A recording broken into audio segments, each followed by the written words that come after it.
शीतल, तुम? तुम्हारा ध्यान कहाँ है शोएब? अभी इसको करंट लग जाता ना। मेरी बेटी से ना दूर रहो, समझी? हाथ लगाने की जरूरत नहीं है इसको। शोएब ये क्या बोल रहे हो? ये मेरी भी तो बेटी है, पर इतने दिनों बाद मिली हूँ, मिलने तो दोस्त से। अच्छा, ये बेटी तब कहाँ गई थी जब तुम मुझसे डाइवोर्स लेकर के गई थी? ये 2 साल की थी जब तुम मुझे छोड़ करके गई थी, और आज तुम्हें इतनी ममता जाग रही है, तब ख्याल नहीं आया तुम्हें इसका जब तुम इसको अकेले छोड़ करके गई थी? आज के बाद हाथ मत लगा देना इसको, दूर रहो इससे। अरे तुम तो फोन पे लगे हुए थे, ये तार पकड़ने जा रही थी, अगर इसको करंट लग जाता तो क्या होता? ज्यादा ना केयर मत करो इसकी, बहुत मुश्किलों से पाला है मैंने इसको। इसका बाप भी मैं हूँ और इसकी माँ भी मैं हूँ। शोएब, माना मैंने तुमसे डिवोर्स लिया था, लेकिन मैं अपनी बेटी को छोड़ना नहीं चाहती थी, पर तुमने इसकी कस्टडी ले ली। मैं इसके साथ रहना चाहती थी, मैं हमेशा अपनी बेटी के पास रहना चाहती थी। जानबूझ कर ली थी मैंने इसकी कस्टडी, क्योंकि तुम तो इसको पालना नहीं चाहती थी। 24 घंटे तुम्हें तुम्हारा ऑफिस और काम ही दिखाई देता था। ध्यान कहाँ देती थी तुम इसकी परवरिश पर? ये बच्ची पूरा दिन भूखी रहती थी, जरा सा भी ख्याल आता था तुम्हें इसका? 24 घंटे तुम अपने काम में बिजी रहती थी, थोड़ा भी ध्यान देती थी तुम इसके ऊपर? इसलिए मैंने इसकी कस्टडी अपने जिम्मे ली थी। अगर तुम्हारे अंडर में इसकी कस्टडी दे देते ना, तो पता नहीं आज इस बच्ची का क्या ही हाल हो रहा होता। अभी इसका बाप जिंदा है, अगर तुम्हारे हवाले कर देता ना, तो शायद आज ये बच्ची हमारे बीच भी ना होती।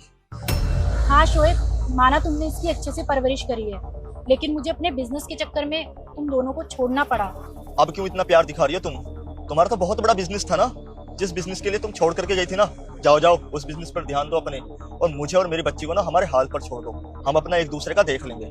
मैं बहुत अच्छे से ख्याल रख सकता हूँ अपनी बेटी का, जरूरत नहीं है मुझे तुम्हारी।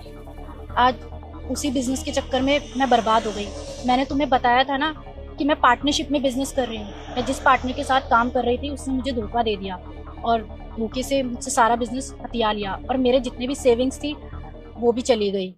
मैंने बहुत मुश्किल से अपना गुजारा किया। और जो मेरा सच्चा भक्त होगा वह मुझको लाइक सब्सक्राइब करेगा। फिर ये औरत कहती है कि मैंने बिजनेस के चक्कर में क्या कुछ नहीं बर्बाद कर दिया, मैंने अपना हंसता खेलता परिवार बर्बाद कर दिया, बिजनेस के चक्कर में आकर मैंने सब बर्बाद कर दिया है। तब इसका पति कहता है कि मैं तुम्हारी बातों में नहीं आने वाला हूँ, तुम मुझे छोड़कर गई थी, मैं नहीं। फिर ये औरत कहती है कि प्लीज मुझे एक मौका दे दो, मेरी बच्ची की खातिर ही मैं आपके घर में सबसे माफी मांग लूंगी। फिर ये आदमी अपनी बच्ची से पूछता है कि क्या बेटे आपको मम्मी चाहिए? बच्ची बोलती है कि मुझे हाँ मम्मी चाहिए। तब ये आदमी कहता है कि ठीक है, मैं तुम्हें अपनी बच्ची की खातिर माफ कर देता हूँ, और फिर ये इसको लेकर अपने घर चला जाता है।